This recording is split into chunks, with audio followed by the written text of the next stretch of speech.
Hey, what's guys? Welcome back to the channel. This video is for you if you're a novice runner and you're thinking about participating in your first 10K, half marathon, or marathon.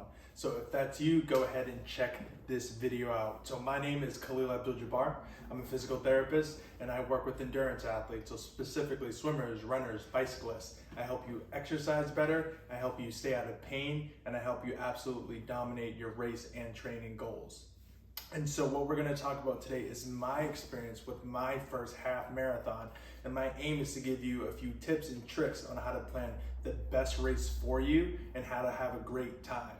So when you're thinking about planning the event, what I want you to think about first is the weather. So I want you to think about your body and your body's response to certain climates. So for instance, with myself, I overheat very, very easily. So I wanted to make sure I picked a race that was in the fall so that when I started working, I wasn't getting too hot and overheated.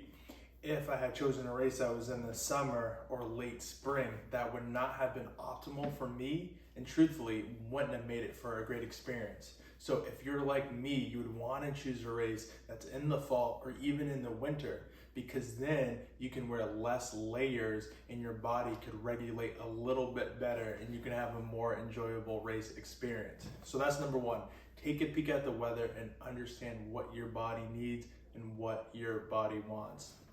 Number two, you want to figure out what the race entails. So if you're looking or you're aiming to hit a specific time, maybe let's find a race that's not too hilly, right? Find one that's a little bit flatter and will allow for a little bit more optimal race times.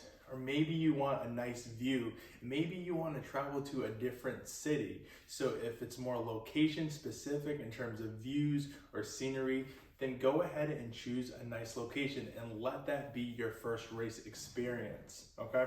So next thing, number three, you want to go your own speed. And that's where a watch is very helpful. Whether it's a Garmin watch, an Apple Watch, a Fitbit watch, all of them will allow you to track data and specifically your time to make your race day event the best. And so what I specifically mean is you want to go at the pace that's going to allow you to get the end at the most optimal time. So the mistake that I made was I went a little bit faster than what was ideal for me because just the enthusiasm and being in that race environment. So although I had the watch and I'm like, oh wow, my speed is a little bit quicker than I'd like, I kept that up. And so by mile 7.5, I sort of hit a wall and noticed I had to drop back my time significantly. So go at your own speed, figure out what time works the best for you and stay true to that. No matter if you're seeing people and they're running a little bit faster than you or you're starting to pass people, just go at your own pace because remember, this race experience is of your own, all right? And then number four, bring a family, bring friends, have it be a whole event. This experience for myself was a lot of fun because I had a few of my cousins and family members at the race. We all participated together. We had people, spectators watching us, cheering for us, and that's really what it's about. It's about that environment.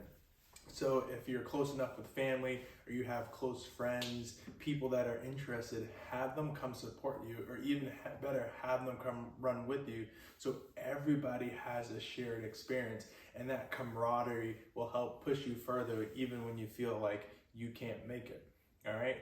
And so all those things played a role in why I had such a great experience for my race. So I hope this video was helpful.